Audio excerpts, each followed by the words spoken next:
na sa dami-dami ng mga nagko-comment, hindi pa rin natitinag, paring ado. Ha? At saka, hindi siya nahihiya na walang member ng Senate sumasali sa kanya, tumatabi sa kanya dito sa investigasyon na ito. Parang sinusolo lang niya. Why? Because pinagtatawanan siya ng mga iba eh. Ito lang si Senator Tolentino, may comment tungkol dyan sa ano niya. Si Ruben Padilla nag-attest sa integrity ni Kibuloy. Oh, yung mga ibang si Cayetano. Oh, si Cayetano. Oh, sinuplak siya kasi masyadong madaldal itong hantavirus na ito, saksakan ng virus. Maski hindi siya abogado, nagkikipagdebate kay Cayetano, kaya sinuplak siya ni Cayetano. Oh. In the same light as what she's doing now, her colleagues are not even attending her hearing. So it has arrived at the point whereby people are saying that this is just her personal interest. It's not for the nation. She's wasting money of the people because she's crusading for her own personal benefit. Unang-una, ang tumbok niya dito talaga, itong si hantavirus, ay si Duterte at saka si Sara Duterte. Si Kibuloy, instrument lang. Kasi hindi siya pwedeng magpatawag kay Duterte at kay Sara Duterte sa Senado. Hindi rin niya mapahanapan ng grounds against Duterte and Sara na yun naman talagang nanggagalaiti siya. So, gumawa siya ng isang moro-moro na hearing. Ginamit niya yung isang hardinero na mayroon ng testimony na pabor kay Kibuloy at may mga allegations na binayaran itong pangalan ay alias Jun, alias Jun. Ito, pakinggan natin itong pinsan ni alias Jun na nagsalita na against dito sa testigo ni hantavirus na parang binayaran daw yata. Oo. Magandang araw po sa lahat ng nakakapanood ng video na ito. Ako nga po pala si Sister Vanessa Reyes ng The Kingdom of Jesus Christ, the name above every name. And I've been here in the Kingdom Ministry for almost 20 years. Nais ko lamang pong iparating ang video na ito kay alias David o si Elias Terao III, na kilala rin sa tawag na Junjun Terao. Kami po ni Junjun Terao ay magpinsang buo. Magpinsan po kaming buo. Ang kanyang nanay at ang aking nanay po ay magkapatid. Parehas po kaming lumaki ni Junjun sa Naga City sa Camarines Sur. So kilalang kilala ko po siya mula ulo hanggang paa. Junjun or alias David. Grabe naman ang kasinungalingan mo. During sa Senate hearing na ginanap ka makailan lang, nakuha mo pang magtago, nagmaskara ka pa, nagshades ka. Talagang tabon na tabon yung mukha mo. Pero sinabi mo na apo ka ni pastor. Ba't ka nagtatago sa maskara? Ba't di mo ilantan yung tunay mong mukha? Wala ka nang hiya sa ginawa mo, di ba? Lahat ng mga sinabi mo sa Senate hearing, puro mga kasinungalingan. Ang dami-dami mong sinabing kasinungalingan. Number 1, hindi ka cameraman. Bakit? Dahil ako mismo, nabilong ako sa production department, sa post-production, at kilala ko lahat ng mga cameraman during that year na sinasabi mo. O, pinahawak ka nga lang talaga ng wire, pero hindi ka cameraman. Tsaka, yung sinabi mo, minaltrato ka, binartulina ka, binaboy ka, with all the paiyak-iyak pa. Junjun, kilala kita, madrama baya jud ka. Grabe ka drama imong kinabuhi sa tinuod lang. Dapat Senator or Risa Ontiveros, tinanong mo muna siya, madam, O kung halimbawa totoo yung accusations niya na binartolina, binaboy siya, bakit? Anong ginawa niya? Hindi ba reasonable yung sinabi niya lang na nakipag-text siya sa isang TV reporter sa ibang station, napagalitan siya kaya hindi na siya naging cameraman at nilagay siya sa Bartolina? Gawa-gawa lang yun. Ang totoo, marami siyang ginawang kalaswaan sa loob ng kingdom. Kami po kasi mga full-time workers, missionary workers ng Kingdom of Jesus Christ, tinuturuan po kami ni Pastor na mamuhay na mayroong dignidad, both men and women. Kaya sa kingdom makikita nyo ang mga dignified men and women. Bawal na bawal po sa isang full-time miracle worker ang gumawa ng mga makabundong gawain. Hindi ko na dito isabi mga kapatid sapagkat di nyo ito masisikmura. Hi, good evening guys. Welcome to my blog. And I am Lawrence. And I'm Michael. Kami pong dalawa isang mga ex-worker of the kingdom, headed by Pastor Apollo C. Kibuloy. Even though po na nasa labas po kami, we're still to believe po sa mga turo ni Pastor. Ngayon po mga kapatid, no, viral po yung Senate hearing na ginawa doon sa Senado. Yung mga false allegation na binabato nila kay Pastor. Meron daw mga witness, may mga aliases. Kinsa man to sila. Sila Amanda, Nina, Sofia, o Jerome. Sila tong mga ex-worker nga nigawa sa kingdom na wala nila gidawat ang correction and discipline sa kingdom. Which is nanggawa sila na itagaan sila privilege samahan that time. Itagaan sila privilege na mag-travel all over the world. Itagaan sila balay. Ipaskwela sila og tarong ni Pastor. Ang uban nakahuman og law, nurses, o aviation.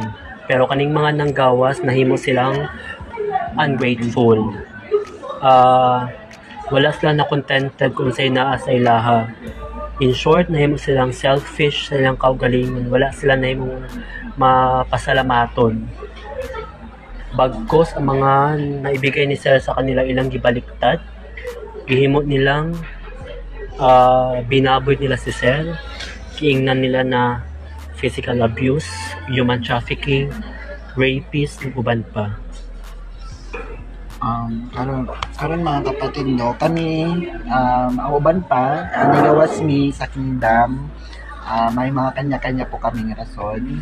Hindi po kami lumabas because na-experience namin yung physically and sexual na pang-abuso daw na ginagawa sa loob.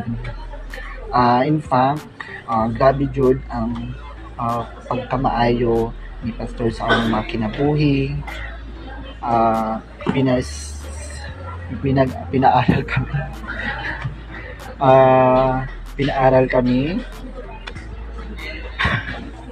Nagsayaw na siya. Bitaw, no, kahit nasa gawas meron, grabe pa jud ang pagkamaayo, ang samahan na pinagi sa iyang tinudlo na anak, Pastor Apollo C. Kibuloy.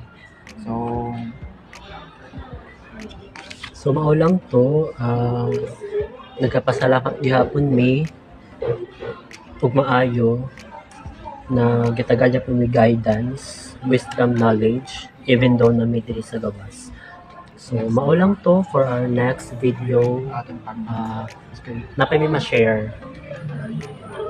So dili lang sa tataman. So thank you for watching guys. Bye! Pag dumadating po si Kibuloy, sakay ng chopper, may dala po siyang mga malalaking bag na laman po ay mga iba't ibang uri ng baril. At nilalatag po ito sa tent, nakatabi po ng mansion niya. Minsan po pumupunta din po doon si former President Rodrigo Duterte at former Mayor, Davao Mayor Sara Duterte. At pag umaalis na po sila doon sa Glory Mountain, dala na po nila yung mga bag, na siya pong bag na nilalagyan po ng mga baril. Ako po ay naging landscaper ni Kibuloy sa Glory Mountain. At doon ko na po naranasan ang pananakit mismo sa kamay ni Kibuloy.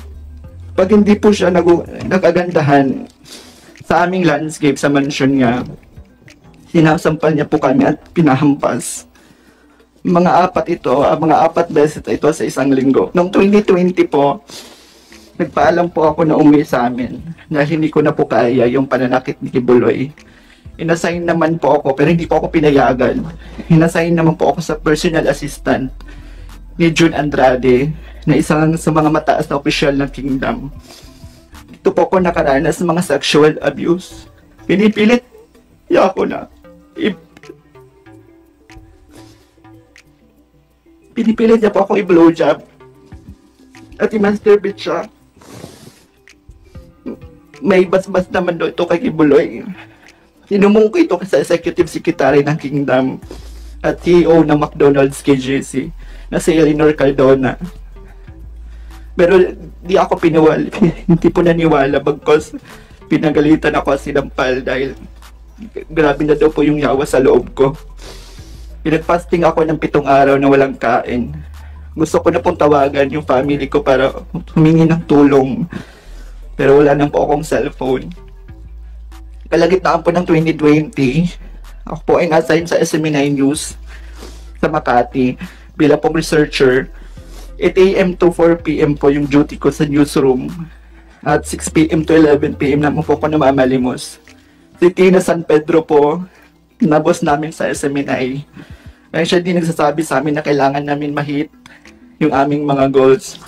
3,000 po ang aking goal everyday na kailangan ko po ito makamit. Nagpanggap po akong pipi at bingi. Kung hindi ko po ito maabot, ay papaluin po ako at di pa ako papakainin. Pag bare months naman po, o mula September to December, ay mas puspusan pong aming pamamalimos. 1.5 million pong aking goal na kailangan ko makuha at maibigay kay Kibuloy sa loob po ng 4 na buwan. Kaya 8 AM to 11 PM ako namamalimos. Halos wala na pong pahinga at kain. Gumagamit din po kami ng mga fake charity para mas nakakaawa kami tignan. Kalaunan po ay naging youth leader po ako at naging task ko po ang pagre-recruit sa iba pang mga kabataan na umanib po sa simbahan at mamalimos din. Dito na po ako magsimulang magtanong at magduda. Nagigilty po ako na mag-recruit ng iba pang mga kabataan. 2021 po ako umalis ng tuloy ng Kingdom. Buong loob ko at kahit natatakot ako, sabi ko hindi na ako magpapapigil pa. Nung unang araw yun nila ako payagan, pero kalaunay pumayag sila matapos ko sabihin na kakasuhan ko si Tina San Pedro. Pero bago po ako umalis ng SMNI, kinausap po ako ng SMNI CEO Marlon Rosete na wag daw ako magsasalita tungkol sa Kingdom, anong mga nalalaman ko, especially sa mga nakita ko sa Glory Mountain. Kung hindi, ipapakulong daw ako at mawawala ako dito sa mundo. Yan mga kababayan. Yung pinsan, nagsalita na yung kanyang pinsan na alias Junjun ay walang katuturan yung mga sinasabi. Ito naman si Michael Murillo alias anong alias nito? Rene? Alias Rene. Mayroong video na nakuhanan siya ng footage na sinasabi niya napakabait ni Pastor Kibuloy at ganyan. Pero klarong-klaro nung nag-testify siya sa Senado na nagsinungaling siya. Kasi may mga aligasyon na binayaran ng 50,000.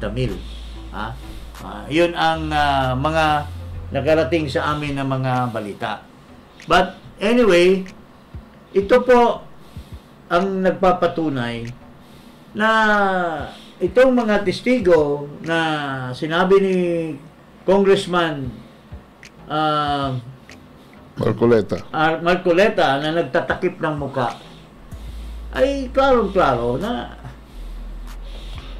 talagang nagsisinungaling yan at ginagamit lang ni Hontiveros para mapaepal niya yung sarili niya. I don't know kung anong motibo niya na magpresenta with the waste of people's money na budget ng Senado sa mga committee hearings, yung mga personnel binabayaran para lang mag-witness nitong sarsuela ni Hontiveros, and so on and so forth.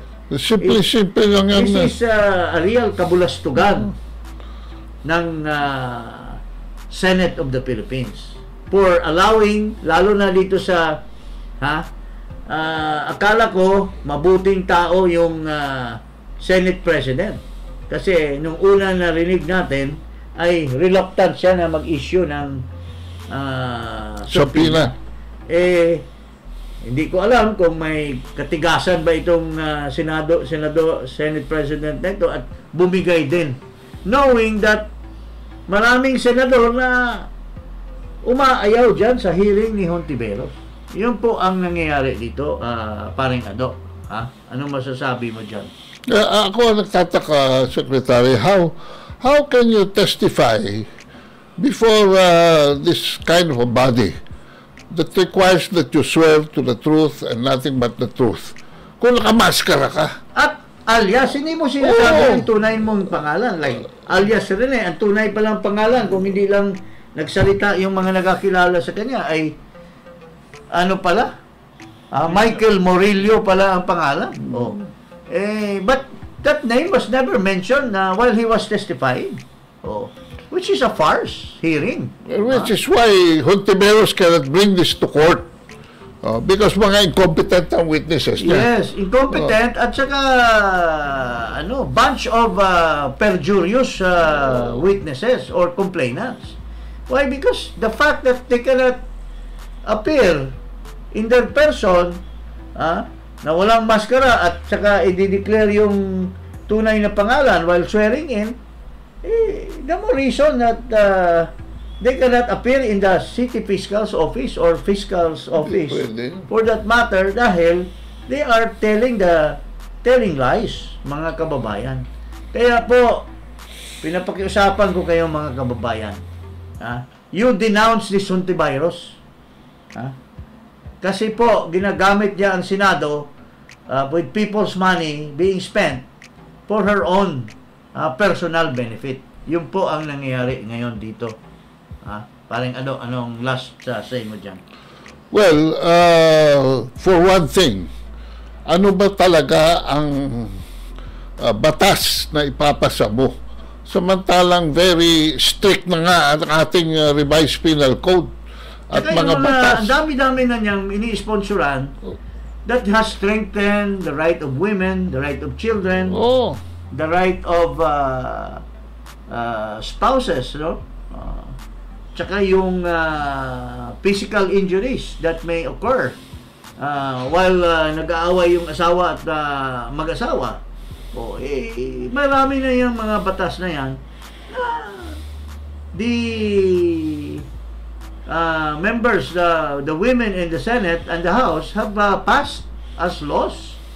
So what else is there for her to mayroon na rin tayong batas ng human trafficking. Ano pa bang kailangan mong and human trafficking, you can always file it in the Department of Justice. On the other hand, Secretary, meron din mga hearings na nagaganap dyan na discuss na natin in the past, but let us give an update on this. Yes. Because kailangan maging transparent din itong mga senador na ito. Hindi lang yung patawag sila ng patawag ng hearing tapos wala naman sila accountability.